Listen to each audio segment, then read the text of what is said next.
Friends, ಈಗ ನಾವು job application format ಹೇಗೆ ಮಾಡೋದು ಅಂತ ನೋಡೋಣ. ಈಗ ನಾನು ನಿಮಗೆ ಇದರಲ್ಲಿ ಬರೀ ಫಾರ್ಮ್ಯಾಟ್ ಹೇಗೆ ಬರೆಯೋದು ಅಂತ ಮಾತ್ರ ತಿಳಿಸ್ತಿದ್ದೀನಿ. ಈ ಫಾರ್ಮ್ಯಾಟ್ನ ನೀವು ಕಲ್ತ್ಕೊಂಡ್ರೆ ಯಾವ ಪ್ರಶ್ನೆ ಬಂದರೆ ಕೂಡ ನೀವು ಉತ್ತರ ಬರೀಬೋದು. 5 ಮಾರ್ಕ್ಸ್ ಖಂಡಿತವಾಗ್ಲೂ ತೊಗೊಳ್ಬಹುದು. ನಾನು ಯಾವ ರೀತಿ ನಿಮಗೆ ಎಕ್ಸ್ಪ್ಲೈನ್ ಮಾಡ್ತಿದ್ದೀನೋ ಅದನ್ನು ತಪ್ಪದೆ ಫಾಲೋ ಮಾಡಿ.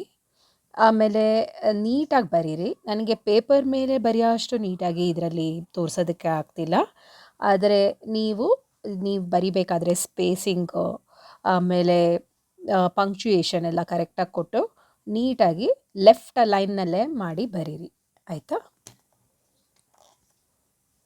ಈಗ ಮೊದಲಿಗೆ ನೇಮ್ XXX ಅಂತ ಸಾಮಾನ್ಯವಾಗಿರುತ್ತೆ, ಅಥವಾ XXXX YYYY.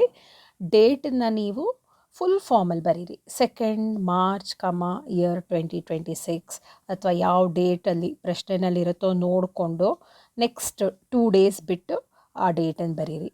ಆಮೇಲೆ ಒಂದು ಲೈನ್ ಸ್ಪೇಸ್ ಕೊಟ್ಬಿಟ್ಟು ದ ಡ್ಯಾಶ್ ಕಡೆ ಕ್ವೆಶ್ಚನಲ್ಲಿ ನೋಡಿಕೊಂಡು ನೀವು ಅದನ್ನು ಫಿಲ್ ಮಾಡಬೇಕಾಗತ್ತೆ.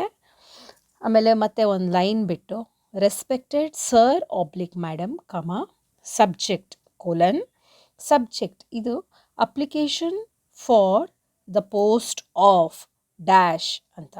ಅಂದರೆ ನೀವು ಆ ಡ್ಯಾಶ್ನಲ್ಲಿ ಪ್ರಶ್ನೆ ನೋಡಿ ಅದಕ್ಕೆ ಕರೆಕ್ಟಾಗಿ ಉತ್ತರ ಬರೀರಿ. For the post of an accountant or a lecturer, a teacher or a manager, ಏನಿರುತ್ತೋ ಪ್ರಶ್ನೆ ಅದರ ಪ್ರಕಾರ ಉತ್ತರ ಬರೀರಿ. ನೆಕ್ಸ್ಟ್ ಸಬ್ಜೆಕ್ಟ್ ಕೆಳಗಡೆನೆ ರೆಫರೆನ್ಸ್ ಬರೀಬೇಕು. ರೆಫರೆನ್ಸಲ್ಲಿ year advertisement that appeared in dash, ಈ ಡ್ಯಾಶ್ನ ನೀವು ಪ್ರಶ್ನೆನಲ್ಲಿ ಫಿಲ್ ಮಾಡಿ. ಡೇಟೆಡ್ ಡ್ಯಾಶ್, ಆ ಡೇಟ್ ಕೂಡ ಪ್ರಶ್ನೆ ನೋಡಿಕೊಂಡು ಅದರಲ್ಲಿ ಕ್ವೆಶ್ಚನಲ್ಲಿ ಏನು ಕೊಟ್ಟಿದ್ದಾರೋ ಅದನ್ನು ಹಾಕಿ, ಆಯಿತಾ? ಆಮೇಲೆ ಅದರ ಕೆಳಗಡೆ in response to the advertisement mentioned above, I wish to apply for the above post in your dash, full stop. I have the necessary qualification and experience required for this post, full stop. I have enclosed my resume with this application for your information and consideration, full stop. I assure you of my sincere and devoted service if selected to the post, full stop. ಮತ್ತೆ thank you, full stop. yours faithfully, ಯುವರ್ಸ್ಗೆ apostrophe ಹಾಕಲೇ ಕೂಡ್ದು. XXX ಬ್ರ್ಯಾಕೆಟಲ್ಲಿ capital XXX ಹಾಕಿ, ಆಮೇಲೆ enclosure resume. ಇವಾಗ resume ಬರೆಯೋದನ್ನು ನೋಡೋಣ. ಈಗ ರೆಸ್ಯೂಮೆ ಹೇಗೆ ಬರೆಯೋದು ಅಂತ ನೋಡೋಣ. ಆದಷ್ಟು ರೆಸ್ಯೂಮೆನ ನೆಕ್ಸ್ಟ್ ಪೇಜಲ್ಲಿ ಫ್ರೆಶ್ ಆಗಿ ಬರೆಯೋದಕ್ಕೆ ಟ್ರೈ ಮಾಡಿ.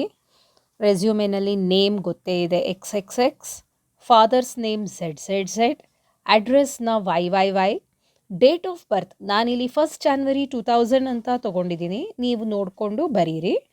Nationality Indian. Knowledge of languages ಸಾಮಾನ್ಯವಾಗಿ ಇಂಗ್ಲೀಷ್, ಕನ್ನಡ, ಹಿಂದಿ, ನೀವು ಬೇಕಾದ್ರೆ ತೆಲುಗು, ತಮಿಳ್, ಗುಜರಾತಿ, ಮರಾಠಿ ಎಲ್ಲ ಬರಿಬೋದು. ಎಜುಕೇಷ್ನಲ್ ಕ್ವಾಲಿಫಿಕೇಷನ್, ಇದರಲ್ಲಿ ಕಾಲಮ್ಸ್ ಮಾಡಬೇಕಾಗತ್ತೆ. ಫಸ್ಟ್ ಕಾಲಮಲ್ಲಿ examination, next board or university, year of passing, marks, percentage, subject. Okay, depending on the question ಅದನ್ನು ಫಿಲ್ ಮಾಡಬೇಕು. ಆಮೇಲೆ ಅದಲ್ಲದೆ additional qualification, experience, hobbies, email I D ನಿಮ್ಮ ಹೆಸರು XXX ಕೊಟ್ಟಿರೋದ್ರಿಂದ ನಾನಿಲ್ಲಿ ತೋರಿಸಿರೋ ಹಾಗೆ ಬರೀಬೋದು. ಫೋನ್ ನಂಬರ್ 10 digits ಇರಲಿ. Place, date, signed